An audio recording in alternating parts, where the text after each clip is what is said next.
बहुत सारे बच्चे सपना देखते हैं जीएमसी जाने का नीट क्रैक करने के बाद। तो आज हमारे साथ हैं जिन्होंने री नीट को क्रैक करके अब जीएमसी में जाने वाली हैं, आर्या त्रिपाठी, जो कि बेसिकली बिलोंग करती हैं एमपी से। और अपने जर्नी के बारे में भी बताएंगे, स्ट्रेटजीज को बताएंगे। और इन्होंने ड्रॉप ईयर में क्रैक किया है, तो पहले क्या मिस्टेक्स किया था जो आप ना करेंगे तो आपको फायदेमंद होगा। तो सबसे पहले कि welcome on picnic study podcast Arya Tripathi. Thank you sir. तो सबसे पहले अपनी थोड़ी जर्नी को ब्रीफ में, जो नीट की जर्नी है स्पेशली, उसको थोड़ा ब्रीफ में आप बताइए तो। ओके सर, ये नीट की जर्नी जो थी वो मेरी 10th के बाद से स्टार्ट हो गई थी। 10th में जब मैंने सीबीएसई बोर्ड से एग्जामिनेशन दिए, उसके बाद मतलब क्योंकि ये हमारा मोटिव ऑलरेडी था कि डॉक्टर ही बनना है, तो नीट की प्रिपरेशन के लिए I went to Allen Indore. और वहाँ पे मैंने 11th-12th का जो था अपना कोर्स कंप्लीट किया। और उसमें मुझे काफ़ी अच्छे फैकल्टीज़ मिले जिनसे मैंने पढ़ाई की। और काफ़ी अच्छे टेस्ट होते थे, तो सब बढ़िया चल रहा था। बट 12th के टाइम पे मुझे वहाँ से वापस आना पड़ा एग्ज़ाम देने के लिए, क्योंकि मेरा डमी चल रहा था। तो अब जब एग्ज़ाम देने के लिए घर आना था, तो मेरी ये गलती हो गई थी उस टाइम पे कि मैं अपना पूरा वहाँ से पैकअप करके आ गई थी। एंड ये मैं सारे स्टूडेंट्स को बोलना चाहूँगी कि लास्ट के टाइम पे आप ये गलती नहीं करें, क्योंकि नीट के एग्ज़ाम जब पास आता है ना, तो और आपको टेस्ट देने की फ्रिक्वेंसी बढ़ानी होती है, और उस टाइम पे मेरी कम हो गई थी। और घर आके तब मैं ये बताई थी, तो लास्ट टाइम पे यही मिस्टेक हो गई थी कि मैं घर आ गई थी क्योंकि एग्ज़ाम देने थे। अब उस टाइम पे अगर मैं और मतलब मॉक टेस्ट देती रहती, तो शायद उस टाइम पे अच्छा जीएमसी मिल सकता था। बट ऐसा नहीं हुआ, जिसकी वजह से मेरे मार्क्स 535 आए थे। और काउंसलिंग में मैंने पार्ट लिया था एंड लास्ट के राउंड्स में सीहोर मिला था। बट उस टाइम पे मेरे घर में फाइनेंशियल क्राइसिस हो गई थी, क्योंकि 8 जून को मेरे घर में चोरी हो गई थी। तो सब कुछ चला गया था, जो भी मतलब हम लोग रखते हैं ना कि कुछ होगा इमरजेंसी तो लगाएँगे वगैरह करके, तो वो सब हो गया था, इसलिए फिर कॉलेज नहीं ले पाए थे उस टाइम। फिर 2025 आता है, जिसका लेवल सबको ही पता है कि कितना डिफ़िकल्ट आया था। और मतलब मेरे सेंटर पे लाइट भी चली गई थी, वहाँ पे ओले गिर रहे थे, मौसम भी सही नहीं था। और जिस क्लासरूम में मैं टेस्ट दे रही थी, उसमें मतलब लाइट वगैरह भी नहीं थी। तो ये क्राइसिस हुए, और उसके बाद फिर एग्ज़ाम का रिज़ल्ट आया, तो मतलब यही था कि काउंसलिंग में पार्ट लेके कुछ मतलब नहीं था, ठीक है? उसके बाद फिर 2026 आता है। तो 2026 और 2025 की मेरी जो गलती रही थी वो ये थी कि एक तो पेपर टफ था, वो अलग चीज़ है, लेकिन मैं अगर खुद से पूछूँ तो क्या मैंने 100% दिया था? तो नहीं दिया था, क्योंकि मेरी क्वेश्चन प्रैक्टिस उतनी अच्छी नहीं थी, क्योंकि मैंने नवंबर में स्टार्ट किया था, क्योंकि मेरे घर में जो हुआ था उसका ट्रॉमा थोड़ा चल रहा था, जिसकी वज़ह से मैं पढ़ाई से थोड़ा दूर हो गई थी। और उसके बाद फिर 2026 की अगर बात करें, तो मैंने घर से ही पढ़ाई की थी, ऑनलाइन बैच लिया था यकीन 2.0 पीडब्ल्यू का। और उससे पढ़ाई करके मुझे काफ़ी अच्छा कॉन्फिडेंस तो बिल्डअप हो ही रहा था। बट मैंने सोचा कि सिर्फ इतना ही काफ़ी नहीं है, अगर हमें अच्छे से करना है तो उसके लिए टेस्ट सीरीज़ वगैरह भी ज्वाइन करनी पड़ेगी। तो फिर इसलिए मैं जाती थी, संडे टू संडे जाती थी और मॉक टेस्ट देने के लिए। और उसके बाद फिर फ्रिक्वेंसी थोड़ी और बढ़ने लगी थी जैसे जैसे एग्ज़ाम पास आ रहा था। उसके बाद फिर एग्ज़ाम हुआ, 3 मई को एग्ज़ाम था, और उस दिन मेरे घर में लड़ाई हो रही थी। और रीज़न कुछ भी नहीं था, मतलब मेरे फादर लड़ रहे थे एंड मेरी मम्मी रो रही थी। और मेरी सिस्टर सिर्फ़ मुझसे यही बोल रही थी कि तू ऊपर जाके छत पे जाके रिवीज़न कर, क्योंकि उस टाइम उस दिन ही पेपर है और फिर क्या ही कर सकते थे। तो मैंने ऊपर जाके रिवीज़न किया, और उसके बाद फिर मैं पेपर देने गई। पेपर देने गई तब पेपर तो बहुत ईज़ी था।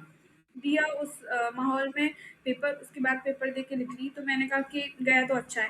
लेकिन बाद में पता चलता है कि स्कैम हो गया है, और लीक के भी चांसेस आने लगे थे। तब इतना कंफर्मेशन नहीं थी, लोग मतलब ऐसे ही डाल रहे थे कि लीक होने का लग रहा है टेलीग्राम पे। और उसके बाद आती है 4 मई, जिस दिन हम लोग को पता चला कि my father cheated with my mom.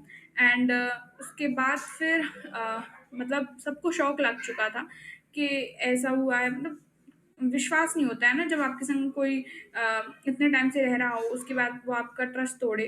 और तब हम लोगों को जब ये पता चला, तो हम लोग जस्ट घर पे बैठ के बात कर रहे थे। बट उसके बाद मेरी मॉम ने मीन्स कहा, और हम लोगों ने भी कहा कि जो भी है यहाँ पे सब एंड अप कर दो। और उसके बाद मतलब हम लोग रह लेंगे, मतलब नॉर्मली बात कर रहे थे हम लोग। बट मेरे फादर ने अपनी मॉम को कॉल कर दिया और उन्हें घर पे बुला लिया, एंड वो भी कैरेक्टरलेस हैं। तो उनने हम लोगों को ही उल्टा गलत बोलने लगी और फिर हम लोग के गेट पे ही पापा ने मीन्स बड़े-बड़े पत्थर फेंके। तो इन सब चीज़ों में जब उसके बाद पापा मेरे घर अंदर आए तो वो हम लोगों को मारने लगे। उसके बाद मेरी मम्मी को अटैक आ गया और अटैक जब आया तो मैं तो बिल्कुल सोच नहीं पा रही थी कि इस टाइम पे मैं करूँ क्या? क्योंकि मेरे हाथ में कुछ था ही नहीं। मैं सिर्फ़ ये चिल्ला रही थी कि डॉक्टर के पास ले जाओ, डॉक्टर के पास ले जाओ। तो ऐसी कंडीशन बन गई थी। उसके बाद फिर 3-4 घंटे बाद मतलब हॉस्पिटल में एडमिट हुई मेरी मम्मी। उसके बाद 3-4 घंटे बाद उनको होश आया। जब वो घर में आई, तब भी मतलब एक रहता है ना कि एक नॉर्मल ह्यूमन बिहेवियर रहता है कि अगर आप कुछ गलत कर दें तो आपको गिल्टी होना चाहिए, लेकिन वो गिल्टी नहीं थे और आज भी नहीं है गिल्टी। और तब वो हमारे घर में ही थे रहे काफ़ी दिन तक और फिर 12 जुलाई को हम लोगों ने बोल दिया था कि आप जाओ। और उसके बाद क्योंकि समाज का भी रहता है, हम लोग ब्राह्मण हैं और हमें अपनी सेल्फ रिस्पेक्ट भी बहुत प्यारी होती है लोगों को अपनी। एक तो आपने विश्वासघात किया, ऊपर से आप संग में ही रह रहे हैं। तो उसके बाद फिर वो चले गए थे और वो अपने माँ के संग रहने लगे थे। इसी नौगाँव में ही रह रहे हैं मतलब अभी वो। लेकिन उन्हें बिल्कुल भी गिल्टी फ़ील नहीं कर रहे हैं, ना ही वो सॉरी हैं उस चीज़ के लिए जो भी उन्होंने किया। और इन सब चीज़ों के बीच में पता चला कि एग्ज़ाम लीक हो गया है हमारा। एग्ज़ाम लीक हो गया, उसका प्रेशर अलग था कि अब क्या होगा आगे और जो घर में चीज़ें चल रही थी उसका अलग मेंटल स्ट्रेस था। जब मैं अपनी मम्मी को देखती थी कहीं पे भी तो वो कहीं पे बस रो रही हैं बैठ के, तो अंदर ही अंदर एज़ अ किड हमें बहुत बुरा लगता था कि हम कुछ कर नहीं पा रहे हैं। और मुझे तो सबसे ज़्यादा बुरा इसलिए लगता था क्योंकि ना ही मेरा अभी तक करियर सेट था और मैं ना ही अपनी मम्मी को सँभाल पा रही थी और जो भी चीज़ें चल रही थी वो सारी अगेंस्ट चल रही थी। और उस टाइम पे मुझे बस यही लग रहा था कि उसके बाद नोटिस आया कि रीनीट होना है 21 जून को। तो फिर यही था कि अब मेरे पास तो क्योंकि I was not a partial drop out, मेरा मेन फ़ोकस वही चीज़ थी। तो मुझे ये था कि यही कर सकते हैं, उसके अलावा कुछ नहीं। और क्योंकि हमें पता है कि नीट जो होता है वो 1 साल में 1 ही बार होता है। अब मैं फिर से 1 साल वेट नहीं कर सकती थी ना उस चीज़ का, क्योंकि जो चीज़ें चल रही थी वो कंडीशंस हैं, कभी भी चेंज हो सकती हैं।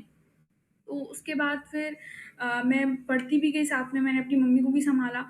फिर आती है 21 जून, जिस दिन फादर्स डे भी था और योगा डे भी था और उस दिन मेरी जो हेल्थ थी वो इतनी बेकार हो गई थी क्योंकि मुझे बहुत ज़्यादा पेन हो रहा था स्टमक में।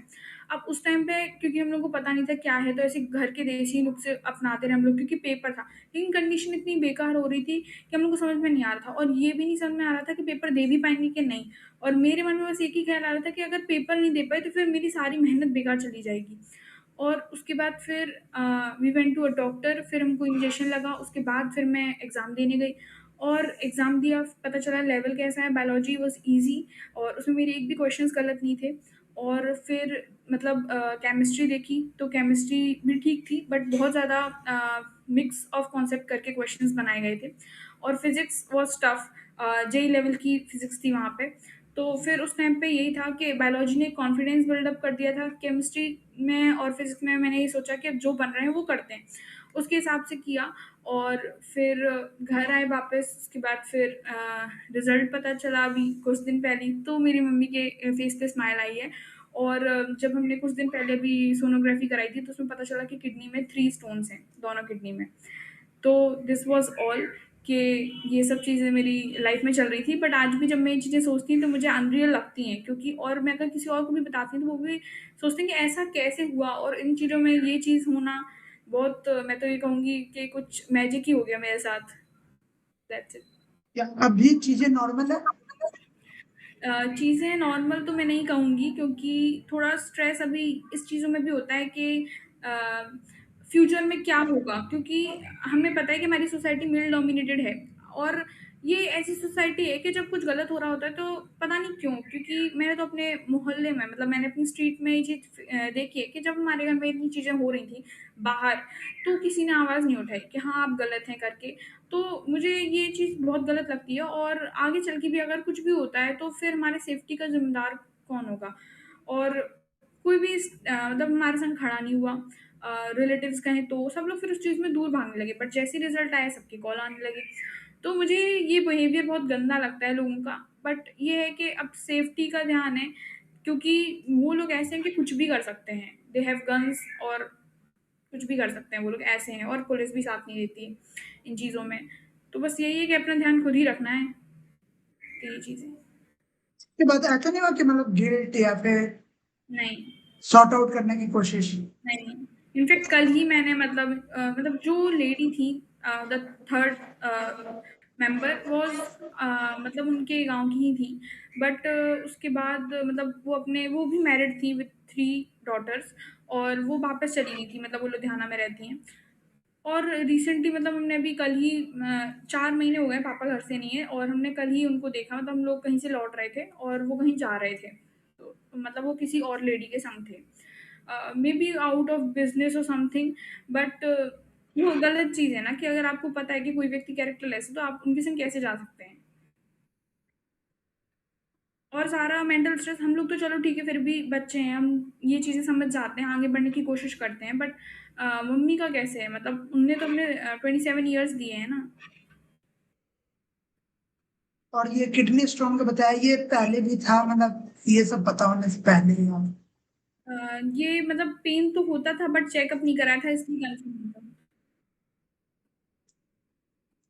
तो सबसे पहले अब बात करते हैं कि वाला भी नीट पे, इसके बारे में बाद में बात करते हैं।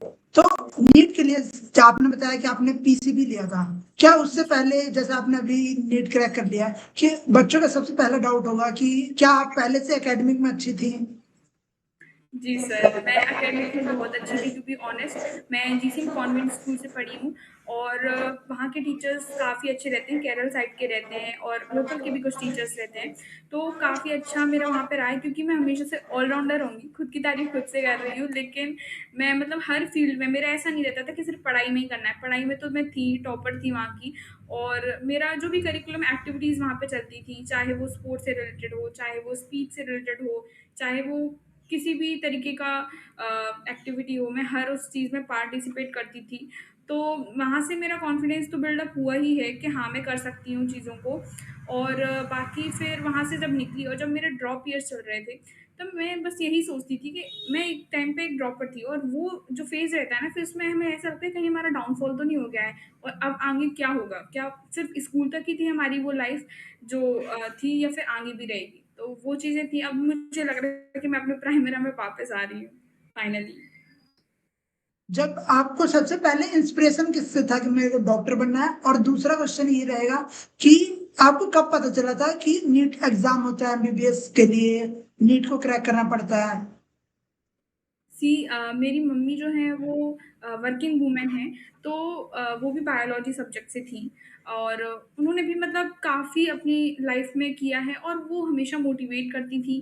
तो बचपन से ही ये तो सुनते आ रही थी कि नीट होता है, ये वो होता है। थोड़ी-थोड़ी इन्फॉर्मेशन फिर गूगल की भी हेल्प ले लेते थे कि भाई ऐसा-ऐसा होता है। सो यही मेरा रहा है कि मेरी मम्मी बहुत मेरे जर्नी में चीयर लीडर रही हैं और मेरी दीदी भी। तो मुझे ये चीज़ें पहले से ही पता थी, बिफ़ोर 10th मुझे ये चीज़ें पता थी और आप विश्वास नहीं करेंगे मेरे बोर्ड वग़ैरह में भी जो मार्क्स आते थे वो बायोलॉजी से ज़्यादा मैथ्स में आते थे।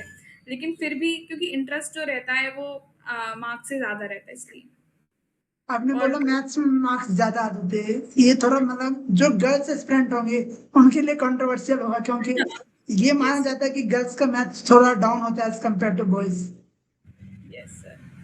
और मैंने मतलब ऐसा नहीं है कि मैं कोचिंग जाती थी या कुछ, मैंने अपना स्कूल लाइफ़ में कभी भी कोचिंग नहीं गई हूँ। घर से ही पढ़ा है हमेशा। क्या एकेडमिक अच्छे होने के कारण आपकी दीदी भी थी? यस, कह सकते हैं क्योंकि वो रहता है ना कि घर पे एक माहौल रहता है। बट मैं ये कहूँगी कि माहौल अकेले से कुछ नहीं होता है क्योंकि मेरे घर का माहौल हमेशा से ही मतलब थोड़ा ऐसा रहा है। बट ये है कि अगर आप पढ़ना चाहते हैं तो आप पढ़ सकते हैं और फिर हमेशा ऐसा ज़रूरी नहीं रहता कि आप बुक खोल के ही पढ़ रहे हैं। कुछ चीज़ें आपको समझनी होती हैं और ज़्यादातर टाइम आप स्कूल अगर जा रहे हैं तो स्कूल में समझने की कोशिश कीजिए, टीचर से बॉन्डिंग बनाइए, डाउट क्लियरेंस के लिए। तो यही रहता है। 10th के ठीक बाद आपने एलन ज्वाइन कर लिया था, एलन इंदौर। यस।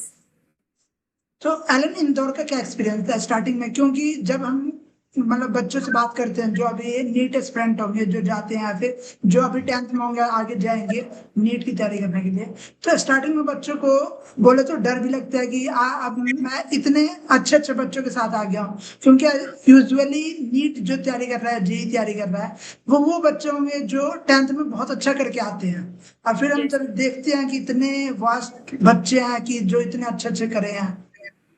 यस, जो आप बोल रहे हैं वो बिल्कुल सही है। मतलब जब मैं एलन इंदौर गई थी तो मैंने यही चीज़ देखी थी। एक तो एक-एक क्लासरूम में इतने सारे बच्चे होते हैं। और दूसरी बात कि वो सारे ही बच्चे होशियार होते हैं, क्योंकि वो अपने एकेडमिक्स में बेस्ट होते हैं, अपने स्कूल के टॉपर होते हैं, तभी वहाँ पे आते हैं। क्योंकि वो पेरेंट्स को भी लगता है ना कि हाँ, हमारा बच्चा अच्छा कर रहा है, तो हमें उसको थोड़ा और पुश करना चाहिए। तो वहाँ के बच्चे जो थे, मतलब आईसीएसई बोर्ड के भी, सीबीएसई बोर्ड के भी, सब टॉपर्स थे वहाँ पे। तो कहीं न कहीं वहाँ पे भी कॉम्पिटिशन होता है, और जब आप मॉक टेस्ट देखते हैं, मार्क्स देखते हैं कि यार कितना मतलब डिफरेंस आ रहा है, तो आपको कहीं न कहीं लगने लगता है कि कहीं मैं गलत तो नहीं आ गई यहाँ पे पढ़ने। बट मैं ये बोलना चाहूँगी, मॉक टेस्ट के मार्क्स से भी घबराना नहीं चाहिए। वहाँ पे जो होते हैं, कभी किसी और से कॉम्पिटिशन मत करो, खुद से कॉम्पिटिशन करो कि आपके मार्क्स इंप्रूव हो रहे हैं या नहीं हो रहे हैं। और उसके बाद फिर यही है कि आप रोज़ क्लासेस ले रहे हैं, और वहाँ पे सेल्फ स्टडी का भी रहता था। लाइक अगर आपको हॉस्टल वगैरह में नहीं पढ़ना है, मन नहीं कर रहा है कुछ भी, तो आप वहाँ जाके पढ़ सकते हैं, बाकी बच्चे भी पढ़ते हैं। फैकल्टी बहुत अच्छी रहती थी, कभी भी आप टाइम ले लो उनसे कि कब मिल जाओगे आप सर या मैम, तो फिर आप वहाँ पे डाउट लिए जा सकते हो। तो वहाँ की फैसिलिटीज़ काफ़ी अच्छी थी। आपने बताया कि फैसिलिटीज अच्छी थी, फैकल्टी अच्छी थी। कभी ऐसा डाउट हुआ कि एलन इंदौर से अच्छा मैं एलन कोटा जा सकती हूँ? मुझे सर ऐसा तो कभी नहीं लगा है, क्योंकि मुझे वहाँ का माहौल बहुत अच्छा लगा है। सब स्ट्रेस्ड नहीं रहते थे, पढ़ते भी थे, और काफ़ी टीचर्स भी ऐसा नहीं कि सिर्फ पढ़ने-पढ़ने को ही बोल रहे हैं, तो अच्छा माहौल रहता था।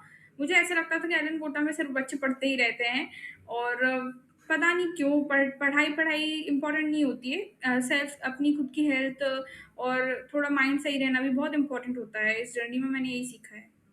वहाँ आप हॉस्टल में रहते थे, घर से यस, बाहर? यस। तो ये आपका मतलब पहला एक्सपीरियंस था हॉस्टल में रहने का, या फिर पहले भी स्कूलिंग लाइफ में जी भी रहे? सर, पहला ही एक्सपीरियंस था। तो जब आप घर से बाहर निकले, नीट की तैयारी कर रहे थे, क्योंकि बहुत सारे बच्चे रिलेट कर पाएंगे, बच्चे कोटा जाते हैं, पटना, बहुत सारे शहर में जाते हैं तैयारी करने के लिए। तो उस समय और उसके बाद जब देखते हैं ऐसे ब्रिलियंट्स बच्चे हैं, पूरी क्लास में सभी ब्रिलियंट है, अपने लेवल पे सब बहुत अच्छा कर रहे हैं, तो ये क्या प्रेशर बनाता है स्टार्टिंग में? क्योंकि एक तो होम सिकनेस भी होती है स्टार्टिंग में बच्चों को। हुँ, यस सर। होम सिकनेस तो होती है, और मुझे भी होती थी कई बार, और घर पे बात करने से काफ़ी कुछ ठीक हो जाता है, मैं बोलती हूँ। तो जब भी घर पे बुरा, मतलब बाहर आपको बुरा लग रहा है, घर पे बात कर लो, और दोस्तों से बात कर लो। बट अपने टाइम को मैनेज करना बहुत बड़ी चीज़ होती है बाहर, कि आप डिस्ट्रैक्ट ना हो, सबसे इम्पोर्टेंट चीज़। क्योंकि डिस्ट्रैक्शंस तो आपको कहीं पे भी मिल जाएँगे, घूमना-फिरना, दोस्तों के संग नए दोस्त बनाना, और बहुत सारी चीज़ें रहती हैं। लेकिन वो एक ये रहता है कि आप सेल्फ कितने कंट्रोल्ड हैं, आप खुद से आप कितना टाइम अपनी पढ़ाई को दे रहे हैं, कितना टाइम आप यूज़फुल चीज़ें कर रहे हैं, वो बहुत इम्पोर्टेंट हो जाता है। होम सिकनेस तो होती है, और अगर आप बाहर जाके रह रहे हैं, और मतलब आपको 1-2 दिन ही हुए हैं, तो मैं ये बोलूँगी कि आप थोड़ी फ्लो में आने दो चीज़ों को। काफ़ी बच्चे डर जाते हैं शुरू में, और कुछ तो बाहर रह ही नहीं पाते हैं। तो ये चीज़ें होती हैं। फिर स्टार्टिंग में जब नीट की तैयारी करते हैं, जेई की तैयारी करते हैं, एक तो 10th से 11th का जो सिलेबस है वो बहुत ज्यादा चेंजेस हो जाते हैं, मतलब ब्रिज जैसा गैप है उन दोनों के बीच में। और स्टार्टिंग में बच्चे पे एक ऑप्शन होता है क्विट करने का, और बहुत आपने देखा भी होगा, आप ऑफलाइन पढ़े हैं, तो स्टार्टिंग में बच्चे बहुत ज्यादा होते हैं, धीरे धीरे टाइम जाते जाते बच्चे डिक्रीज होने लगते हैं। तो स्टार्टिंग में मोटिवेशन लेवल भी हाई रहता है। ऐसा आपके साथ हुआ कभी कि क्विट करना है? सर क्विट करने का तो नहीं लगा, बट हाँ, कभी-कभी डाउट ज़रूर होता था कि कहीं मैं सही फ़ील्ड में हूँ या नहीं हूँ। ऐसा तो नहीं कि मैं सब चीज़ें फ़ोर्सफुली कर रही हूँ या किसी के कहने पे कर रही हूँ। बट आप करते जाओ, कंसिस्टेंसी आएगी, डिसिप्लिन आएगा, और चीज़ें आपको सही लगने लगेंगी खुद से ही। और फिर ये भी रहता है, जैसे आपने बोला कि वहाँ पे कैसा आपका एक्सपीरियंस आया, तो एक एक्सपीरियंस मेरा ये भी था कि जब मैं वहाँ पे जाती थी, तो शुरू में तो मतलब ये था कि सही में चीज़ें फ़ोर्सफुली हो रही थी, और बाद में ये पता चला कि नहीं यार, बहुत सारे लोग कर रहे हैं, रियल में कॉम्पिटिशन है, ये चीज़ें पता चलती हैं। और वहाँ पे क्या होता है ना, बहुत सारे बच्चे रहते हैं, फैकल्टी एक है, तो आपको ये लगता है कि मुझे हमेशा से मतलब ये लगता था, स्कूल में भी मैं आगे बैठती थी, फर्स्ट बेंचर रही हूँ हमेशा। तो वहाँ पे भी मुझे ये था कि जितने ज़्यादा मैं फर्स्ट बेंच पे बैठूँगी, तो उतना ज़्यादा मेरा टीचर से वो बनेगा, जिससे मुझे ज़्यादा चीज़ें अच्छे से समझ में आएँगी। तो वो रहता था, लेकिन वहाँ पे मतलब जितना टाइम रहता था स्टार्ट होने का क्लास, उसके 1 घंटे पहले पहुँचना पड़ता था, क्योंकि मुझे वो सीट सिक्योर करनी होती थी, जिससे चीज़ें अच्छे से समझ में आती थी। वहां पे टीचर का इंटरेक्शन कैसा रहता था? डाउट क्लास में कैसा इंटरेक्शन रहता था? सर मतलब क्लासेस हमारी जो चलती थी वो मैंने मॉर्निंग बैच लिया था, तो काफ़ी अच्छे टाइम से मतलब क्लासेस रहती थी। उसके बाद अगर तुरंत में आपको कोई छोटे-मोटे डाउट है तो तब भी पूछ सकते थे, जो 10 मिनट्स का ब्रेक होता था उसमें पूछ सकते थे। और उसके बाद अलग से भी अगर आपको कभी और डाउट आ रहे हैं तो आपके लिए अलग से मतलब एक फ्लोर था, वो डाउट क्लासेस के लिए ही था। तो वहाँ पे भी आप कोई भी टीचर अवेलेबल है, आप उनसे पूछ सकते हैं, ऐसा रहता था। कभी ऐसा लगा कि मुझे पीसीबी छोड़ के पीसीएम में जाना चाहिए? आपकी मैथ अच्छी थी पहले। नहीं सर, ऐसा लगा नहीं, पता नहीं क्यों? क्योंकि हमारा मोटिव जब आपको क्लियर होता है, तो फिर आपको नहीं लगता है, सब्जेक्ट मैटर नहीं करते हैं, क्योंकि आपको पता है कि जैसे आप प्रोफ़ेशन में जाना चाहते हैं, उसमें क्या रिक्वायरमेंट है। फिर जब 11th स्टार्ट हुई थी तो बच्चों को हार्ड लगता है 11th बहुत ज्यादा। तो आपको कब रियलाइज हुआ कि जैसे मतलब हम सोचते हैं कि नीट की प्रिपरेशन करेंगे, एक टफनेस पे हमें अंदाजा होता है कि ये टफनेस, बट जब एक्चुअल जब बच्चे तैयारी करता है तब उसको रियलाइजेशन होती है कि हाँ मतलब क्वेश्चंस किस टाइप के हैं, क्वेश्चंस का लेवल क्या है, और फिर टफनेस धीरे धीरे पता चलती है। आपके साथ ये कब हुआ? सर ये मतलब जर्नी में स्टार्टिंग में ही होता है। 11th जब स्टार्ट होने लगी थी, कभी-कभी तो आप पढ़ते-पढ़ते ज़ोन आउट हो जाएँगे, ऐसा भी कई बार होता है। और फिर कुछ चीज़ें आपको डिफ़िकल्ट लगती हैं, क्योंकि आप पहले टाइम पढ़ रहे होते हैं और उसके बाद फिर जब आप टेस्ट वग़ैरह देते हैं, तो इसलिए कुछ तो आपके मार्क्स शुरू में कम भी आते हैं, क्योंकि आप क्लासेस में शायद ज़ोन आउट हो रहे थे। मेरे संग तो ऐसा हुआ है। और फिर मतलब 11th में तो मैं यही बोलूँगी कि ये चीज़ें चलती हैं, बट एट द एंड आपको रियलाइज़ेशन हो जाता है कि हाँ, मतलब ये जो आपने 11th का किया वो एंड होने वाला है। अच्छा, उसमें सर ये और था कि जैसे हमने 11th का बैच किया, उसके बाद हमारा 12th का बैच रहता है, और उसके बाद अगर आप 12th में अर्ली बैच लेते हैं, जैसे मैंने अर्ली बैच लिया था, तो उसमें आपका क्या होता है कि 12th का जब आपका सिलेबस कंप्लीट हो जाएगा, उसके बाद वो आपका 11th का रिवीजन भी कराएँगे फिर से। तो ये बहुत अच्छी बात थी वहाँ पे, और क्योंकि मैंने अर्ली वाला बैच लिया था, तो ये मेरे लिए काफ़ी अच्छी चीज़ रही थी, क्योंकि मेरा वहाँ पे रिवीजन भी हुआ था। और 12th में मैं बोलूँगी 11th के कंपैरिज़न में ज़्यादा सिलेबस मुझे ईज़ी लग रहा था, फैकल्टीज़ तो अच्छे थे ही, और काफ़ी इंटरेक्शन और बढ़ रहा था टीचर से। तो मतलब सिलेबस जो था 12th का मुझे एज़ कंपेरेबल टू 11th मुझे ज़्यादा सही लग रहा था।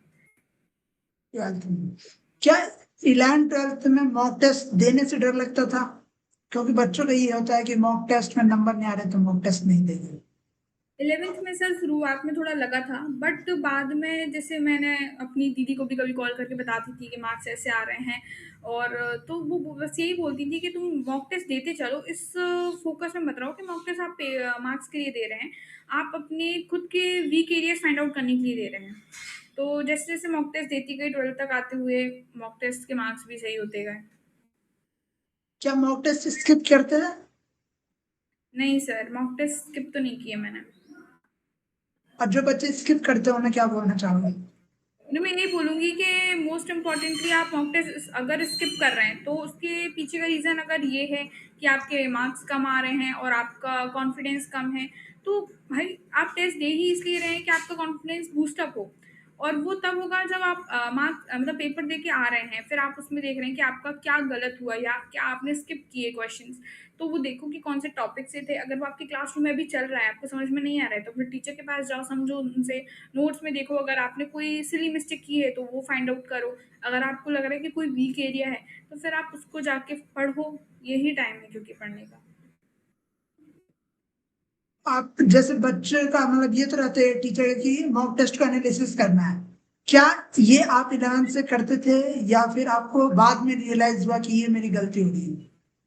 ये सर मैं 11th से ही करती थी, मतलब मैंने एक डायरी बना रखी थी जिसमें मतलब ये कह सकते हैं कि शायद एनालाइज करने का मेथड थोड़ी अलग था, बाद में थोड़ा और एडवांस हो गया था वो, मतलब लेकिन शुरू से ही किया है मैंने वो चीज़।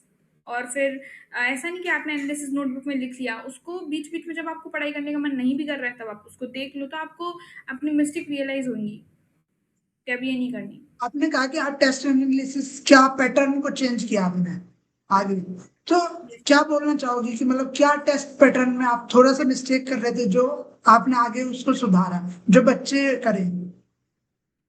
सर यही था कि पहले तो मैं मतलब पूरा-पूरा जो थी लिखती थी कि भाई ये पूरी लाइन है, इसमें ये गलत है और ये सही है। बाद में मैंने वो उसका रीज़न लिखना स्टार्ट कर दिया शॉर्ट में कि भाई ये रीज़न क्या था कि मैंने ये गलत किया।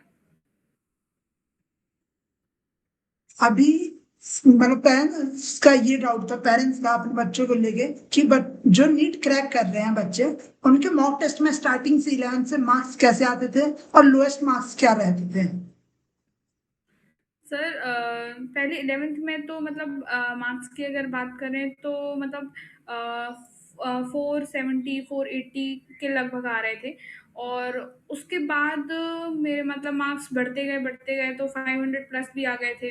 उसके बाद फिर अब अगर मैं अभी की बात करूं तो अभी तो मेरे 600 प्लस भी आ रहे थे, जो मैंने पीडब्ल्यू की मॉक टेस्ट दिए थे। और ऐसा नहीं है कि लोगों को लगता है कि पीडब्ल्यू के जो मॉक टेस्ट का लेवल रहता है वो ईजी रहता है, नहीं। यहाँ पे जो मैंने मॉक टेस्ट देने शुरू किए थे तो यहाँ पे सबसे पहला वाला ही जो मैंने टेस्ट दिया था उसमें मेरे 600 प्लस आए थे, जिसकी वजह से नेक्स्ट टेस्ट में वहाँ के जो सर हैं, सेलेन सर हैं, वो मेरे पास खुद आए थे और उन्होंने बोला था कि ये इतने मतलब 600 प्लस किसके मार्क्स आए हैं। तो उन्होंने मुझसे पूछा था कि कैसे कर लिया। उसके बाद फिर सर ने मुझे सुपर 30 बैच में डाल दिया था, मीन्स मॉक टेस्ट के लिए ही, कि आपके फुल सिलेबस टेस्ट अभी से कराए जाएंगे। तो ये चीज़ें रही हैं। सलीम सर ऑनलाइन वाले? नो सर, सेलिन सर की बात कर रही हूँ, ये यहाँ पे विद्यापीठ में थे। तो उन्होंने पॉइंट आउट किया कि इन बच्चों के ज़्यादा मार्क्स आ रहे हैं तो उनको हम फ्री में मतलब फुल सिलेबस टेस्ट सीरीज कराएंगे, ऐसा। अच्छा, तो अभी अगर बात करें कि सबसे लोएस्ट मार्क्स क्या था पूरी जर्नी में मॉक टेस्ट में? पूरी जर्नी में लोएस्ट मार्क्स सर 400 प्लस ही आया होगा। कभी ऐसा नहीं कि बहुत ड्रास्टिक डाउन आया हो? नहीं, ऐसा तो नहीं रहा। बट उस टाइम पे वो जो इतने मार्क्स आ रहे थे 400 समथिंग करके, मीन्स 460 या 470, वो भी उस टाइम के लिए बहुत ज़्यादा लगता था कि बहुत ज़्यादा कम है, क्योंकि जब आपके बैचमेट्स के 600 प्लस मार्क्स आ रहे हो शुरू से ही और आपके इतने आ रहे हो तो वो खुद में ही एक बात होती है, इसलिए। कभी इस पे डाउट रहता था कि मतलब जैसे बोले तो जैसे हम लोग जनरल कैटेगरी गया तो खुद पे डाउट आता है कि यार कि मतलब हमें थोड़ा ज्यादा पढ़ना है पड़ेगा?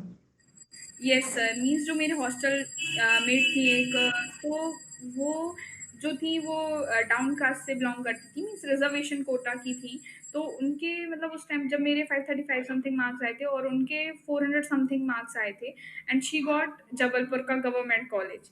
तो उस टाइम पे मुझे बहुत वो लग रहा था कि मेरे मार्क्स इनसे ज़्यादा हैं, स्टिल मैं मतलब मुझे प्राइवेट कॉलेज मिल रहा है और उनको गवर्नमेंट कॉलेज मिल रहा है कम मार्क्स पे भी। तो काफ़ी बार गुस्सा आती है इन चीज़ों पे कि क्यों इक्वालिटी नहीं है। जब हम हर जगह इक्वालिटी की बात करते हैं तो एजुकेशन लेवल पे तो होनी चाहिए ना। ये पढ़ने टाइम भी प्रेशर रहता है थोड़ा सा? प्रेशर हाँ, ये रहता है क्योंकि हम लोग की कट ऑफ का लेवल ही अलग रहता है, तो कॉलेज आने में तो दिक्कत आती है। फिर बात करते हैं 11th से जब 12th में मूव कर रहे थे, क्या मतलब आपको लगता है स्टार्टिंग 11th में आपने गलती की जो अगर आप फिर से 11th में प्रिपरेशन करते हैं तो नहीं करते? 11th में सर मेरा ये रहता था कि जब मैं क्लासेस लेने जाती थी तो क्लासेस लेके जब मैं आती थी तो क्योंकि क्लासेस के बाद हम थक जाते हैं तो जनरली हम नैप वगैरह ले लेते थे। अब नैप लेने के बाद जब मैं उठती थी उसके बाद टी का टाइम हो जाता था, तो मुझे लगता था कि ज़्यादातर टाइम हम सिर्फ क्लासेस में दे रहे हैं, उसके अलावा सेल्फ स्टडी का टाइम कम हो पा रहा है इन चीज़ों की वजह से। तो मैंने ये सोचा था कि जो मैंने मिस्टेक्स 11th में की हैं वो तो कर दी, बट 12th में ऐसी मिस्टेक्स नहीं होनी चाहिए। तो उस टाइम मैंने अपना सारा मतलब जैसे ही मेरी क्लासेस हुई मैं तुरंत अपना हॉस्टल आई, बाय वॉक ही मैं आती थी।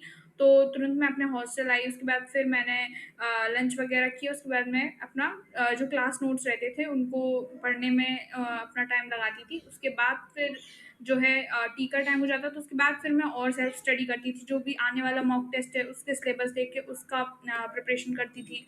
और जो डाउट्स वगैरह रहते थे वो अलग से लिख लेती थी जो अगले दिन सर से पूछने हैं। के बाद आपने बताया कि आपने 2024 का दिया, उस समय बहुत चला कि रीनीट होगा उस समय और वगैरह वगैरह। उसके बाद आपने बताया कि घर में भी कंडीशन, फाइनेंशियल कंडीशन अच्छी नहीं थी, आप काउंसलिंग में भी पार्टिसिपेट किए थे उस समय, यस सर। और उसके बाद फिर आपने यकीन लेट स्टार्ट किया, यकीन बैच। Yes sir.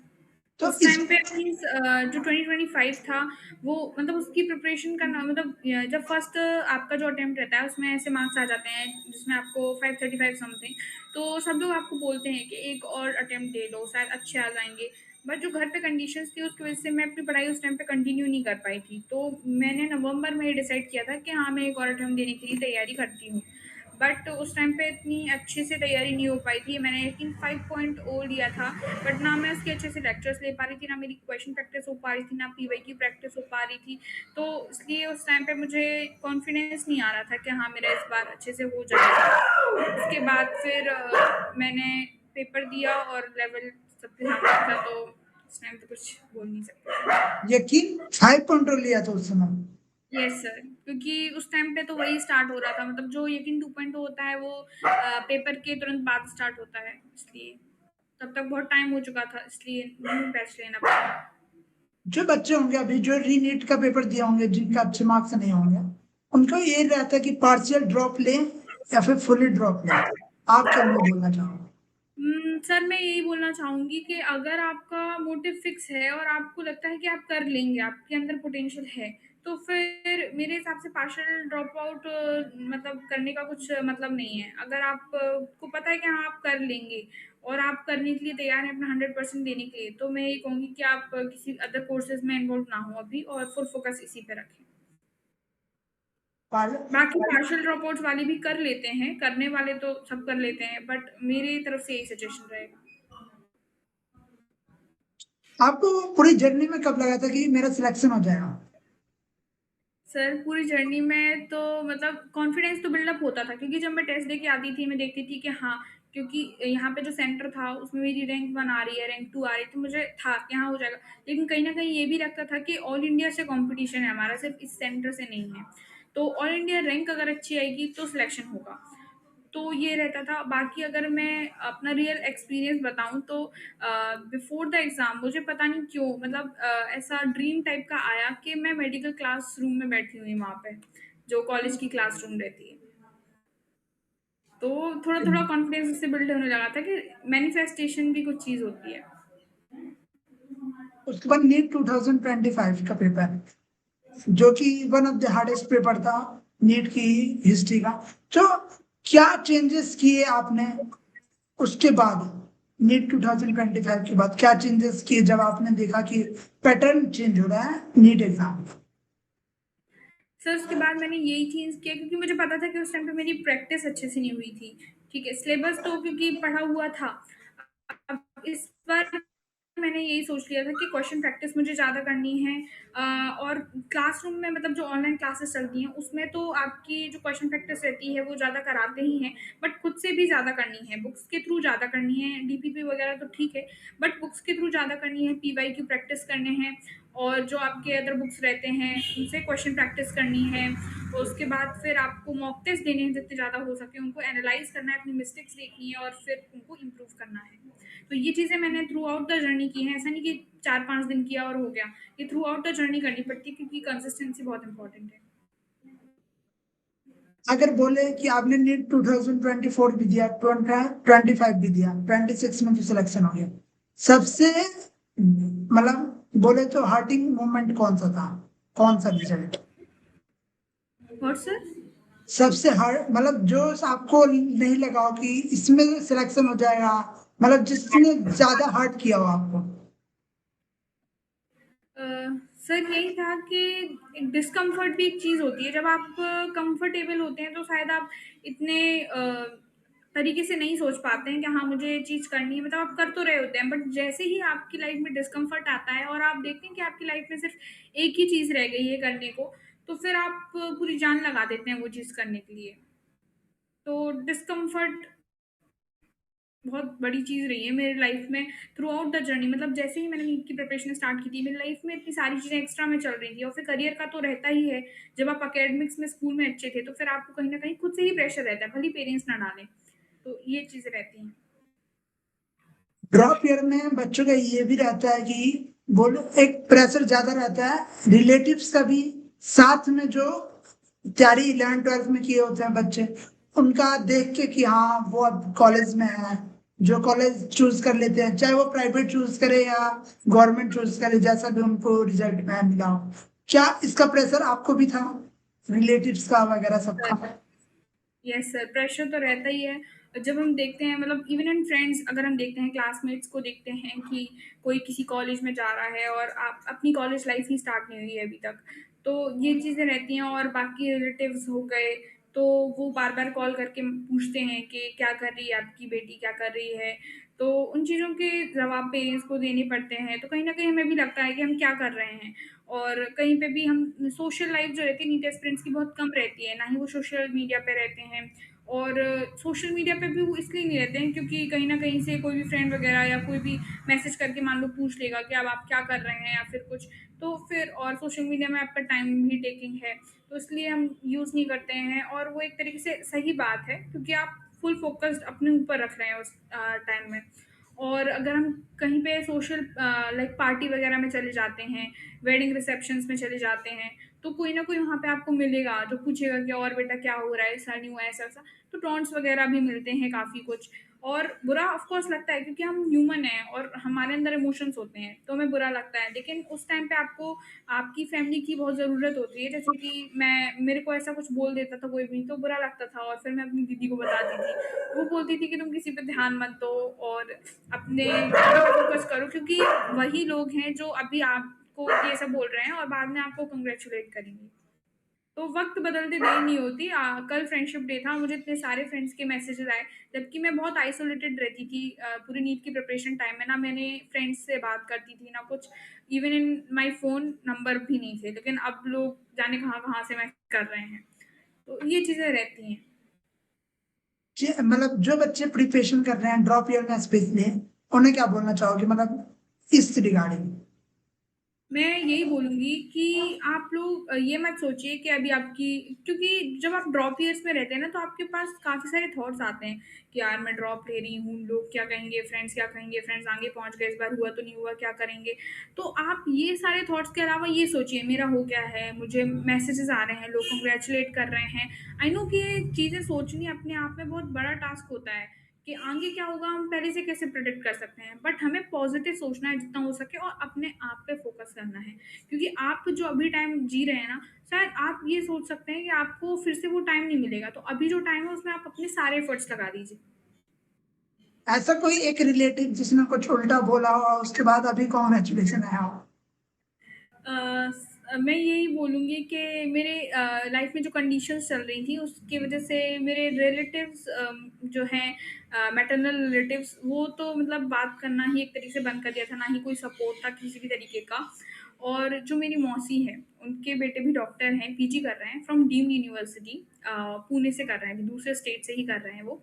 तो उनका तो अभी तक कॉल ही नहीं आया है। आई डोंट नो व्हाई, मतलब शायद ऐसा रहता है ना कि आप जब रिलेटिव्स रहते हैं तो लोग सोचते हैं कि आप बढ़ ना पाएँ। आपकी पूरी स्ट्रगल्स देखे होते हैं, उसके बाद भी लोग सोचते हैं कि आप पीछे ही छूट जाएँ। बट जैसे मतलब मेरी मम्मी की जो मैं हूँ, तो उनको लगा कि यार ये लोग कैसे आगे बढ़ रहे हैं, तो उनका अभी तक कॉल ही नहीं आया है। ना ही जब हमारे घर में ऐसी कंडीशंस चल रही थी, ना ही तब उन्होंने कॉल किया और ना ही अब कॉल कर रही हैं। तो कहीं न कहीं वो चीज़ लगती है, जब मतलब नहीं होता है तब सब लोग कॉल करके पूछते हैं। और उनने भी पूछा था, लेकिन अब वो कॉल ही नहीं कर रही हैं, तो मतलब क्या समझूँ मैं कि उनको बुरा लगा? और ऐसा कोई फ्रेंड जिसका मैसेज आया हो बहुत टाइम के बाद? हाँ सर, ऐसे तो काफ़ी सारे फ्रेंड्स हैं, क्योंकि जब मैं अपनी स्कूल लाइफ में भी थी, तो सब लोगों को ऐसा लगता था कि मैं बहुत रूड हूँ, क्योंकि मुझे सिर्फ़ अपनी पढ़ाई से मतलब रहता था और बस स्कूल गई, पढ़ी और जो भी एक्टिविटीज़ हैं, उसमें पार्ट लिया। सबसे अच्छे से बोलती थी, बट पता नहीं क्यों लोगों को लगता था ना ये टॉपर है, ये मॉनिटर है, ये सब चीज़ें रहती हैं माइंड में, तो इसलिए लोगों को लगता था कि मैं रूड हूँ।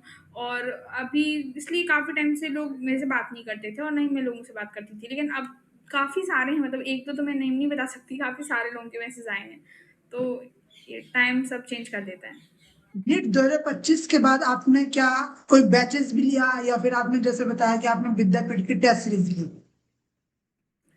यस सर, मैंने अभी मतलब 2.0 बैच किया था ऑनलाइन, जिसमें मैंने ऑनलाइन ही पढ़ा है और टेस्ट सीरीज़ दी है।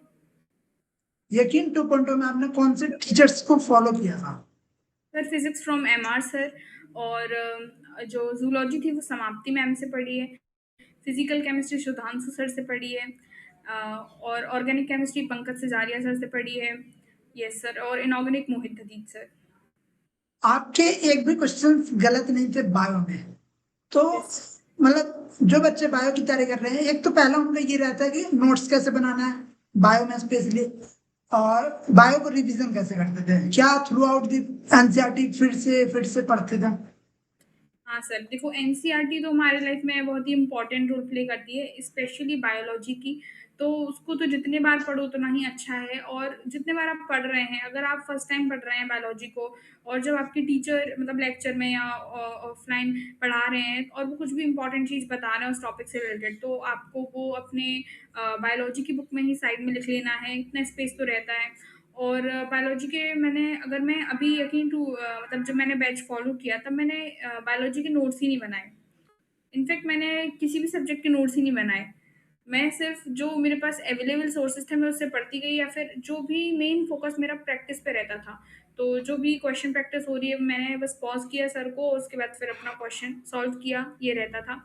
नोट्स मैंने नहीं बनाए और सारा फोकस मेरा एनसीईआरटी पे रहता था। और जब आप क्वेश्चन प्रैक्टिस करते हैं तो चीज़ें आ जाती हैं। आपकी सबसे बड़ी सब्जेक्ट वाइज फियर कौन सी थी? फ़ियर तो सर फ़िज़िक्स ही कहूँगी मैं, क्योंकि फ़िज़िक्स मतलब फ़ियर भी नहीं कहूँगी, बट ये होता था ना कि अगर आप तीनों सब्जेक्ट देख रहे हैं, तो मार्क्स जिसमें कम आ रहे हैं, आपको वही लगता है कि कहीं न कहीं यहाँ पे आपकी मिस्टेक्स हो रही हैं। यस। तो फिजिक्स के लिए क्या किया था, क्योंकि 2025 में बच्चे कह रहे थे, मतलब बच्चे क्या टीचर्स ने भी बताया कि एडवांस के क्वेश्चंस आए थे, दो तीन यस। क्वेश्चंस एडवांस के थे, मेंस प्लस लेवल के क्वेश्चंस थे आपके। और बोले तो मेंस में टाइम और एडवांस में टाइमिंग का जो इशू नहीं होता है, टाइमिंग बहुत अच्छी रहती है जेई एस्पिरेंट्स के लिए। तो यहाँ पे नीट एस्पिरेंट में टाइमिंग का भी इशू रहता है, टाइमिंग आपको फास्ट कैलकुलेशंस भी करने रहते हैं, टाइम नहीं रहता है। तो उसके लिए क्या चेंजेस किए थे आपने नीट के लिए, नीट फिजिक्स के लिए? सर उस टाइम जो क्वेश्चन का लेवल आया था वो तो बहुत ज़्यादा हाई था, और वो पहला टाइम था कि नीट इतना हाई लेवल का जा रहा है 2016 के बाद डायरेक्टली। और पीवाईक्यूज तो हम सभी करते हैं, फिजिक्स के भी करते हैं, और फिजिक्स के लिए मैंने शॉर्ट नोट्स बनाए थे क्योंकि जो फॉर्मूला शीट्स रहती हैं वो बहुत इंपॉर्टेंट रहती हैं। तो मीन्स मेरे पास हर चैप्टर के फॉर्मूला शीट्स मैंने खुद से बनाए थे, और उनको मैं फॉलो करती थी, और फॉर्मूलेज रिवाइज करती थी, उनको अप्लाई करना भी आना चाहिए तो वो भी करती थी। ये चीज़ें मैंने चेंजेस किए थे अपने, और फिर ये था कि जो भी क्वेश्चंस होते थे, ऐसा नहीं कि जब हम प्रिपरेशन कर रहे होते हैं ना तब भी हमें काफ़ी सारे टफ क्वेश्चन दिख जाते हैं, और उस टाइम पे हम छोड़ देते हैं कि अभी कोई हमसे ऐसा पूछ नहीं रहा है, यहाँ पे हमें मार्क्स नहीं मिल रहे तो रहने देते हैं। बट अगर कोई टफ क्वेश्चन भी है तो हमें उसको समझना पड़ेगा, या फिर टीचर का सॉल्यूशन देख के कि इसमें है क्या एक्चुअल में कॉन्सेप्ट। काफ़ी सारे क्वेश्चंस अभी इस एग्जाम में भी ऐसे थे जो कि हाई लेवल के थे। तो मैं यही कहूँगी, क्योंकि नेगेटिव मार्किंग होती है, अगर आपको लग रहा है कि ये सॉल्व करने में टाइम टेकिंग है तो मत करो, क्योंकि टाइम बहुत इंपॉर्टेंट है। आपको हर क्वेश्चन के 4 ही मार्क्स मिलने हैं, तो आप वो क्वेश्चन कर लो जो आपसे बन रहा है, स्किप कर दो। सीधा यही है, वहाँ पे आपको कॉम्पिटिशन नहीं करना है कि नहीं मुझसे बन जाएगा मुझसे, क्योंकि फिर आपका बहुत सारा टाइम चला जाएगा वहाँ पे। मतलब आपको बोला जाए तो सबसे बड़ी लर्निंग ये मिली नीट 2025 के बाद कि क्वेश्चंस को छोड़ना कैसे है, ये सीखना यस। पड़ेगा। यस। यही जो आगे फ्रेंड्स आ रहे हैं नीट 2027 28 29 वाले, उनको भी ये अपने तैयारी में इंक्लूड करना पड़ेगा। यस सर, क्योंकि ये जब आपको पेपर मिलता है तो उसमें इतने सारे क्वेश्चंस होते हैं, तो आपको ये सोचना पड़ेगा कि यही पेपर है जो मेरा आगे चल के रिजल्ट सेट करेगा, मार्क्स सेट करेगा। तो आपको हर एक क्वेश्चन से नहीं लड़ना है, आपको ये देखना है कि कौन कौन से क्वेश्चंस मैं भी कर सकती हूँ, या फिर कौन कौन से क्वेश्चन मुझे छोड़ने हैं। ये बहुत मैटर करता है। उसके बाद प्रिपरेशन करते रहे, मॉक टेस्ट देते रहे। मॉक टेस्ट कितने लगा दिए थे ये 4 साल में? सर मॉक टेस्ट तो काफ़ी सारे हो गए होंगे, काउंटिंग भी नहीं कर सकती। मीन्स मैं अगर आप 1 साल की ही बात करें तो 200 प्लस तो मॉक टेस्ट 1 साल में ही हो गए होंगे मेरे। और अगर मैं बात करूँ तो बहुत ज़्यादा ही हो गए होंगे, काउंट भी नहीं कर सकते इतने ज़्यादा। कई बार तो मीन्स कंटिन्यूअस टेस्ट देने का रहता था। मॉक टेस्ट में मार्क्स कमाते थे, डिमोटिवेशन होती थी, यस सर, ऑफ कोर्स। फिर क्या करते थे? डिमोटिवेट होते थे, लेकिन मैं मतलब मेरी जो डायरी रहती थी, मैं डायरी पर्सन हूँ, तो मैं जर्नलिंग भी करती थी, तो उसमें भी अपनी चीज़ें लिखती थी। और जब मेरे मार्क्स कम आते थे तो मैं ये लिखती थी कि ये मेरे मार्क्स हैं। इसमें फिर जो एनालिसिस नोटबुक रहती थी मैं उसमें वो लिखती थी। अब क्योंकि टाइम के समय ये समझ में आ जाता है कि मार्क्स इंपॉर्टेंट नहीं है, आगे चल के हमें कितना इम्प्रूव करना है ये इंपॉर्टेंट है। कई बच्चे क्या करते हैं कि उनके मॉक टेस्ट में जो मार्क्स आए अब उसको देख के वो रोते रहेंगे कि कहीं मेरे नीट में भी इतने मार्क्स ना आ जाए। तो फर्स्ट ऑफ ऑल ऐसा तो बिल्कुल नहीं करें, क्योंकि ये रियलिटी नहीं होती। अगर आप लास्ट लास्ट नीट के एग्जाम के पहले के कुछ टेस्ट देखें तो आप बोल सकते हैं कि इतने आ रहे होंगे, बाकी क्योंकि लेवल के अकॉर्डिंग ही वो डिसाइड हो पाता है कि आपके मार्क्स कितने आ रहे हैं। जब नीट 2026 देने गए तो उस समय मतलब क्या एक्सपीरियंस था नीट 2026 का, और आपने रीनीट फिर रीनीट भी हुआ, तो अगर आप खुद से बताएं, अगर अनबायसनेस नहीं हुई तो हुई होती, पेपर लीक नहीं हुआ होता, तो आपके हिसाब से कौन सा नीट आपका ज्यादा बेटर गया था? मैं सर यही बोलूँगी कि रीनीट मतलब जो भगवान जी का प्लान होता है ना, हम बोलते हैं गॉड्स प्लान इज़ बेस्ट। तो वो चीज़ मेरे साथ भी हुई थी, क्योंकि नीट का जो पेपर था वो मेरा बढ़िया गया था। मार्क्स भी मेरे ठीक-ठाक आ रहे थे। लेकिन ये जब स्कैम वगैरह की बात पता चली, तो क्योंकि काउंसलिंग भी अगर उस टाइम पे हो जाती तो रैंकिंग डाउन चली जाती, क्योंकि वो बच्चे जो फ्रॉड करके वहाँ तक पहुँचे उनकी रैंकिंग अच्छी आती है और उनको बेटर कॉलेज मिल जाता। तो ये चीज़ थी। और जब मैंने रीनीट दिया उस टाइम पे मेरा एक और एक्सपीरियंस रहा है, क्योंकि उस टाइम पे मुझे कोल्ड भी था। मैं जब वहाँ पे गई तो मुझे हैंकी अलाउड नहीं किया। तो उसके बाद मुझे लगा कि आगे चल के पता नहीं क्या होगा, क्योंकि टिश्यू पेपर भी फिर वहाँ पे अवेलेबल नहीं था। तो ये चीज़ें हुई, और जब पेपर दे के आई वहाँ से तो मुझे समझ में नहीं आ रहा था कि पेपर अच्छा गया है या बुरा गया है। इवन रिज़ल्ट के बाद भी मुझे समझ में नहीं आ रहा था। तो मैंने एक टीचर को कन्फर्म किया था कि इस रैंक पे ये मार्क्स आ रहे हैं सर मेरे, तो क्या? तो उन्होंने तुरंत बोला कि हाँ, तुम्हें तो गवर्नमेंट कॉलेज मिल जाएगा। तब जाके मुझे लगा कि हाँ, अब हो गया है। आपने कैसे प्रेशर को हैंडल किया जो आप 4 महीने फैमिली में के साथ हुआ? क्योंकि बच कोई एस्पिरेंट है, उसके साथ कोई डिफरेंट प्रेशर हो सकता है, मेंटल प्रेशर यस। या फिर फाइनेंशियल इशू हो सकती है बच्चों के साथ। तो कैसे आपने डील किया था उस समय? क्योंकि बोले तो उस समय मन भी नहीं लगता होगा ना पढ़ने में, माइंड डिस्ट्रैक्ट होता होगा, फैमिली के इश्यूज पे ही जाता होगा। Yes sir. बहुत सारे थॉट्स आते हैं जब आपकी फैमिली में ऐसी कंडीशंस होती हैं। और मैं मेरे भी मतलब ऐसे बहुत सारे थॉट्स आते थे कि अब आगे चल के क्या होगा, क्योंकि मेरा करियर भी सेट नहीं है, अभी कुछ नहीं हुआ है। तो यही जो मैंने आपको बताया कि डिस्कम्फर्ट होता है, और फिर मतलब मैं सबके सामने नहीं रो सकती थी, क्योंकि उससे क्या होता है कि आप ही कमज़ोर पड़ते हैं। तो अकेले में जाके रो लो, लेकिन अपने आप को उस टाइम पे भी समझाओ कि आगे चल के आपको ही करना है जो करना है, और अभी लाइफ खत्म नहीं हो गई है। बहुत सारी चीज़ें हैं जो हमें करने हैं, अपने ड्रीम्स पूरे करने हैं। और मैं ये बोलूँगी कि बाकी सारे जो बच्चे रहते हैं, सबके लाइफ पे कुछ ना कुछ चल रहा होता है, भले ही वो कंडीशन सेम नहीं है, बहुत सारी कंडीशंस हो सकती हैं। लेकिन उस टाइम पे आपको अपने आप को सँभालना बहुत इम्पोर्टेंट है, और आगे चल के आप जो भी करेंगे, वो आपका फ्यूचर सेट करेगा। तो क्योंकि ये होता है ना कि आपका जब फ्यूचर सेट होता दिखता है, तो तब आप और लोगों को भी अपनी जो जर्नी है उसमें आगे ले जा सकते हैं कि हाँ, मैं इनका भी फ्यूचर अपने थ्रू कर सकती हूँ सही, ये लगता है फिर। और यही मेरे लिए था कि मुझे अपनी मम्मी और मेरी बहन का भी लाइफ अच्छा करना है आगे चल के। एक रिस्पेक्ट जो रहती है वो दिलानी थी उनको सोसाइटी में। डर लगता था कि फिर से 1 साल मेरा ना लग जाए? हाँ, सर डर तो लगता था, क्योंकि हमें पता है कि जब 2024 में स्कैम हुआ था, उसके बाद रीनीट हुआ था, लेकिन वो कुछ जगहों में सिर्फ़ हुआ था, पूरे ऑल इंडिया में नहीं हुआ था। लेकिन इस बार ऑल इंडिया का था कि ऑल इंडिया में आपका रीनीट होगा। तो इस बार डर तो लग रहा था, क्योंकि जब भी रीनीट हुआ है तो वो एक लेवल टफ गया है। तो ये तो मुझे था ही, और मैंने अपनी सिस्टर से भी यही बोला था कि दीदी यार अब क्या करें, अब तो रीनीट हो रहा है, अगर लेवल और टफ गया तो फिर मैं क्या करूँगी? ऐसा नहीं कि मैं रह जाऊँगी जैसे नीट 2025 में हुआ। तो वो बोली कि ऐसा कुछ नहीं होगा, अगर मतलब टफ भी जाता है तो कट ऑफ कम जाएगी, तो तुम अपना बेस्ट देने की कोशिश करना बस। तो ये इतने स्ट्रांग कहाँ से हुए? क्योंकि ये जो एकेडमिक्स में अच्छे होते हैं वो बोले तो इमोशनली थोड़े वीक होते हैं, एज मतलब बोले तो ऐसा रहता है। यस सर, कह सकते हैं। बाकी क्योंकि मैंने बचपन से ही काफ़ी सारी कंडीशंस देखी हैं, जो शायद अभी बताएँ तो शायद लोग बिलीव नहीं करेंगे। तो जब मेरा 3 मई का पेपर था उसके पहले भी जो मेरी वाली नोटबुक है, इस पे मेरे फादर ने पैर मार के फेंकी थी। तो बहुत सारा मेंटल ट्रॉमा रहता है जब आप एक टॉक्सिक व्यक्ति के साथ रहते हैं।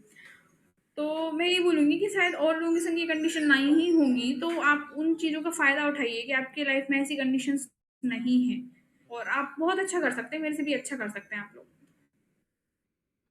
क्या 3 मई से पहले वो डिस्क्लोज था जो मतलब 4 मई को हुआ? नहीं सर, मतलब एज़ अ किड मुझे थोड़ा वो था, शक था, but it was not clear और मतलब जब बाद में हम लोग को प्रूफ वगैरह मिले तो ये सब चीज़ें एक्सपोज़ हो गई थी 4 मई को। नीट रिजल्ट के बाद क्या एक्सपीरियंस रहा? नीट का रिजल्ट आया क्या? और क्या, एक और डाउट था, क्योंकि अभी मैंने लिया था कुछ कुछ सर रिज़ल्ट आया तो मैंने यस सर, अभी कुछ रिज़ल्ट दिन पहले मैंने अभी एक इंटरव्यू दिया था, तो जी सर, उसमें ऑल इंडिया रैंक 400 500 समथिंग कोई एक लड़के थे। उन्होंने यस, बताया कि जो रीनीट हुआ उस समय भी एक डर सा था कि फिर से पेपर लीक ना हो जाए। क्या ये डर यस। आपके साथ भी था? यस सर, डर तो था ही, साथ में उस फ़ेज़ में ये हो रहा था कि जब भी फ़ोन उठाते थे तो किसी न किसी बच्चे ने सुसाइड कर ली होती थी। तो वो चीज़ें देख के बहुत बुरा लगता था कि बच्चे पढ़ाई के प्रेशर में आके इतना गलत कदम कैसे उठा रहे हैं। और बहुत सारी फिर ये नेगेटिविटी आती है कि ऐसी-ऐसी कंडीशंस हो रही हैं और लोग इतने कदम उठा रहे हैं एक एग्ज़ाम को लेकर। मैं मतलब हमेशा से एकेडमिक्स में अच्छी रही, मेरे लिए एग्ज़ाम बहुत मैटर करता था, लेकिन मैं कभी इस तरीके से नहीं हुई हूँ कि अपनी लाइफ़ ही नहीं देखूँ। इतनी सारी चीज़ों में भी मैंने सुसाइड का थॉट्स आते थे, लेकिन उनको ओवरकम करना पड़ता था। चाहे आप मेडिटेट करो, आप कुछ करो, लेकिन फेस तो करना ही पड़ती हैं चीज़ें। आप जैसे मतलब बोले तो एक तरह का एक स्टूडेंट के लिए जो अभी 19 20 ईयर्स का है, एक मेंटल ट्रॉमा भी होता है। अभी 2024-25 में आपकी काउंसलिंग में भी आप गए, वहां पे फाइनेंशियल इश्यूज आ गए, अभी फैमिलीज में इश्यूज चल रहे थे। तो उन बच्चों को क्या बोलना चाहोगे, जैसे मतलब जो ऐसे थॉट्स आते हैं, स्पेशली आते हैं थॉट्स जब हम प्रिपरेशन करते हैं, हम लोगों ने भी प्रिपरेशन की जेई की, तो उस समय ऐसे थॉट्स आते हैं, कैसे उसको क्लियर करें? क्योंकि ऐसे थॉट्स आते हैं बच्चों को, चाहे पेरेंट्स समझे या कोई समझे ना समझे, बट बच्चों को उस समय जब प्रिपरेशन करते हैं तो ऐसे थॉट्स आते हैं। तो मैं यही बोलूँगी कि ऐसे थॉट्स आना नॉर्मल है, बट आप उन पे पूरी तरीके से वो नहीं हो जाएँ कि हाँ, ऐसे थॉट्स आ रहे हैं तो आप उनको ही टाइम दे रहे हैं, उससे आपका टाइम भी जा रहा है। अगर आप वो टाइम पढ़ाई में देंगे तो आपके लिए ज़्यादा बेनिफिशियल होगा। लेकिन हम ये चीज़ें तब जो थॉट्स आ रहे होते हैं तब अच्छे से नहीं समझ पाते हैं। और क्या करते हैं कुछ बच्चे तो कि ऐसे थॉट्स आ रहे हैं, तुरंत अपने फ्रेंड्स को कॉल किया या किसी को कॉल किया और फिर बात की, उसमें भी आपका टाइम जा रहा है। और जो दूसरा व्यक्ति है पता नहीं है वो आपकी चीज़ों को समझ रहा है उस तरीके से या नहीं। तो अब जैसे मेरे संग भी ये चीज़ें कंडीशंस चल रही थी, पढ़ाई का भी काफ़ी बार रहता था प्रेशर। तो ऐसा नहीं कि मैं किसी दोस्त को कॉल करूँ, फिर उसको ये चीज़ें बताऊँ, समझाऊँ। तो उस टाइम पे मैंने ये चीज़ें ना करके पढ़ाई पे अपना वो किया कि ये चीज़ें मुझे आगे ले जाएँगी।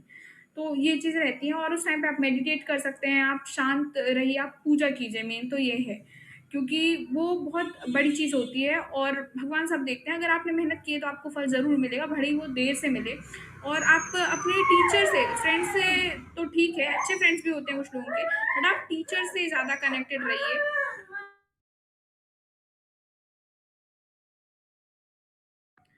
तो आप अपने टीचर से ज़्यादा कनेक्टेड रहिए। जैसे थ्रू आउट द जर्नी मेरे मीन्स एक सीनियर मैं कह सकती हूँ, मतलब वो अभी प्री नीट प्री एमबीबीएस के उस बैच में है, शिवपुरी जीएमसी में। तो वो उन्होंने मुझे काफ़ी गाइड किया है, वो भी कंटेंट क्रिएटर भी हैं और डॉक्टर भी बनने ही डॉक्टर भी हैं। उनका नाम है विवेक मिश्रा और उन्होंने काफ़ी गाइड किया है, वो मेरे भैया जैसे ही हैं। बट उस टाइम पे जब मैंने उनको कनेक्ट किया था, उन्हें फ़ॉलो करना स्टार्ट किया था, तब मैं मतलब ये नहीं जानती थी कि वो मेरी ही डिस्ट्रिक्ट से हैं। बाद में मुझे पता चला, अभी रिसेंटली मैं उनसे मिल भी चुकी हूँ। तो उन्होंने मतलब काफ़ी गाइड किया एज़ अ लिटिल सिस्टर कि तुम मतलब डीमोटिवेट मत हो और आगे बढ़ो और तुम कर सकती हो। ये चीज़ें जब आपसे कोई व्यक्ति बोल देता है, तो आपको भी लगता है कि हाँ, मैं कर सकती हूँ। तो ज़्यादा टाइम अपने टीचर से गाइडेंस लेने में लगाइए और कोई आपको लगता है कि कोई बड़ा व्यक्ति है जो आगे उन चीज़ों को फेस करके गया है तो उनसे गाइडेंस लीजिए। काफ़ी मेंटल स्ट्रेस कम होता है उन चीज़ों से। आपने भी कंटेंट क्रिएटर विवेक मिश्रा का नाम दिया, वो वही है क्या जिन्होंने हिंदी मीडियम से क्वालिफाई किया था? जी, जी सर। तो जैसे आपने बताया कि कितना इम्पोर्टेंट होता है कि कोई आपको गाइड कर रहा है, मेंटोर कर रहा है।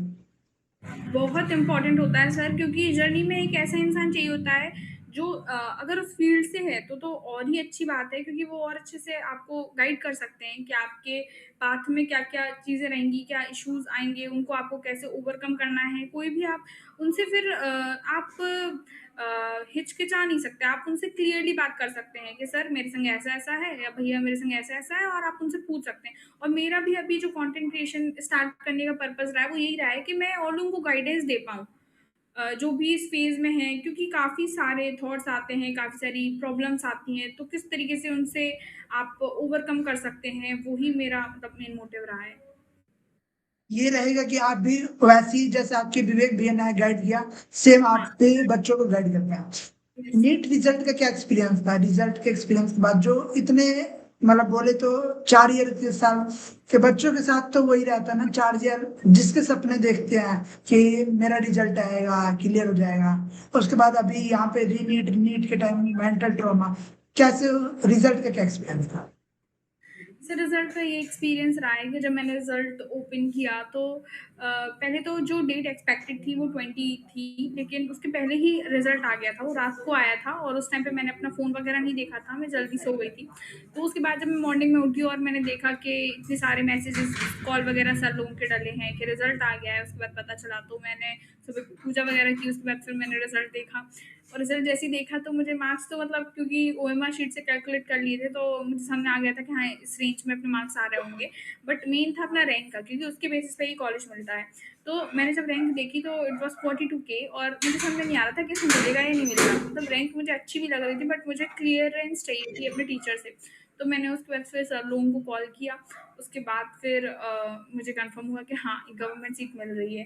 उसके बाद फिर मैंने अपनी मम्मी और दीदी को बताया, तो दे वर रियली हैप्पी, क्योंकि मेरे संग-संग या फिर मैं बोलूँगी कोई भी एस्पिरेंट होता है, जब वो किसी एक एग्ज़ाम की तैयारी कर रहा होता है, तो उसके साथ-साथ उसकी जो पेरेंट्स, उसकी जो फैमिली होती है, वो भी उतनी ही ज़्यादा प्रिपरेशन कर रहे होते हैं। हर एक छोटे स्टेप पे आपके साथ होते हैं। मेरे संग तो मेरी मम्मी और मेरी दीदी ने बहुत ज़्यादा हेल्प की है पूरी जर्नी में, तो सेलिब्रेशन में उनका पार्ट बनना ज़रूरी था। मतलब सबसे ज्यादा आपको इस पूरी जर्नी में जो सबसे ज्यादा मोटिवेट कर रहा हो, ऐसा कौन था? सर मेरी मम्मी ही थी और मेरी दीदी, बोथ मतलब दोनों लोग ही बहुत ज़्यादा एजुकेटेड हैं मैं बोलूँगी, और बहुत ज़्यादा मोटिवेट किया है उन्होंने मेरे को कि ऐसा है, कोई भी चीज़, अब क्योंकि हम बच्चे ही हैं और हमसे गलतियाँ भी होती हैं कई बार, तो उनको समझाने के लिए कि हाँ, तुम कर सकती हो, पहले तो सपोर्ट करना ही बहुत बड़ी चीज़ है। तो उन्होंने मुझे हर एक स्टेप पे सपोर्ट किया है। अगर कभी कुछ हुआ या फिर किसी टीचर ने कुछ बोल दिया कि नहीं ऐसा या ऐसा, कुछ भी छोटी से छोटी चीज़ हुई है, आप अपने पेरेंट्स को शेयर कीजिए, वो आपका सपोर्ट ज़रूर करेंगे। आपकी नीट जर्नी में आपको क्या लगता है आपकी सबसे बड़ी मिस्टेक्स क्या थी जो बच्चे ना करें? सर इस टाइम पे तो मुझे मतलब ऐसा मिस्टेक्स अपनी नज़र नहीं आ रही हैं, बट हाँ, प्रीवियस मतलब ईयर ड्रॉप आउट्स की अगर मैं बात करूँ, तो यही थी कि 2024 में मेरी ये गलती थी कि मैं घर वापस आ गई थी, और मुझे वहीं रह के बाकी के अपने जो मॉक टेस्ट थे वो देने चाहिए थे, तो फर्स्ट टाइम में ही मेरा हो जाता। और नीट 2025 में मैंने जैसे कहा कि जो कंडीशंस चली थी उनको मैंने अपने माइंड पे ले लिया था, जिसकी वजह से मैं अपनी आगे की लाइफ नहीं देख पा रही थी उस टाइम पे, जिसकी वजह से मुझे पहले तो प्रिपरेशन स्टार्ट करने में ही देर हो गई, तो उसकी वजह से काफ़ी चीज़ें हुई, और उसकी वजह से मैंने क्वेश्चन प्रैक्टिस वगैरह कम की, तो ये मेरी गलती हो गई। और मैं ये बोलूँगी कि आप कोई भी अगर तैयारी कर रहा है, किसी भी फ़ेज़ में है, अगर वो फ्रेशर है, अगर वो ड्रॉप आउट है, तो अब ये समझो कि आपको जो मौका मिला है, शायद वो बार-बार नहीं मिले, और इसलिए आपको अपना 100% अभी देना है। अगर मतलब ये पूरे पॉडकास्ट का आप अपनी तरफ से कुछ शेयर करना चाहे कंक्लूजन, जो बच्चे देख रहे हैं जो नीट 2027 829 देंगे, और क्योंकि अभी री नीट का पेपर, जो नीट का पेपर आया था वो इजी था, री नीट फिर से टफ आया, तो क्या बोलना चाहोगे जो बच्चे प्रिपरेशन कर रहे हैं? तो मैं यही बोलना चाहूँगी कि पेपर की लेवल हम अभी से डिसाइड नहीं कर सकते हैं, लेकिन बाद में डिसाइड कर सकते हैं। तो अभी आपका फ़र्ज़ सिर्फ़ इतना ही बनता है एज़ अ स्टूडेंट कि आपके पास जो है, दैट इज़ सिलेबस आपका जो है, आपके नोट्स जो हैं, आपके जो क्वेश्चन मॉड्यूल्स जो आपके हैं, आप उनको अपना बेस्ट फ्रेंड बना लो अभी के लिए। जितनी भी आपकी जर्नी रहेगी नीट की, उसमें आप उनसे दोस्ती करो, अपनी बुक से दोस्ती करो, और जो भी आपको लग रहा है कि यहाँ पे कमी है वो पूरा करो। और बाकी क्योंकि आगे जो होगा वो आपके हाथ में नहीं है, लेकिन जो अभी है वो आपके हाथ में है। और जब एग्ज़ाम होगा, एग्ज़ाम का जैसा भी लेवल होगा, आपको उसमें बिल्कुल डरना नहीं है। सबसे पहले तो पैनिक नहीं करना है आपको। जो भी आपसे क्वेश्चंस बन रहे हैं आपको वो करने हैं, जो नहीं बन रहा है वो आपको स्किप करने हैं एंड आगे बढ़ना है। जो भी होगा वो बढ़िया होगा। तो आपने ये सब चीज शेयर किया, इंसाइट शेयर किए, एक एक प्रॉब्लम शेयर किया, मिस्टेक शेयर किया, और मतलब अपने स्ट्रेटजी शेयर की। जैसे आपने बायो में आपके एक भी मिस्टेक्स नहीं थे, आपने सब शेयर किया। तो जो बच्चे ने ये पूरा पॉडकास्ट देखा है, अपना इंपॉर्टेंट पॉइंट्स को नोट करें और ऐसे प्रिपरेशन करोगे, ऐसे मिस्टेक्स नहीं करोगे, तो आप जल्दी से आप नीट क्लियर कर पाओगे। और साथ में आर्य त्रिपाठी जी का यूट्यूब चैनल और इंस्टा हैंडल आपको डिस्क्रिप्शन में मिल जाएगा। वहां पे जाके आप फॉलो सब्सक्राइब कर सकते हो, जहां पे आपको नीट की गाइडेंस मिल जाएगी। जैसे दीदी को विवेक भैया ने गाइड किया था, वैसे ही आपको दीदी गाइड कर देंगी। तो आप ऐसे ही पढ़ते रहो, मचाते रहो। Thank you so much for joining picnic study podcast.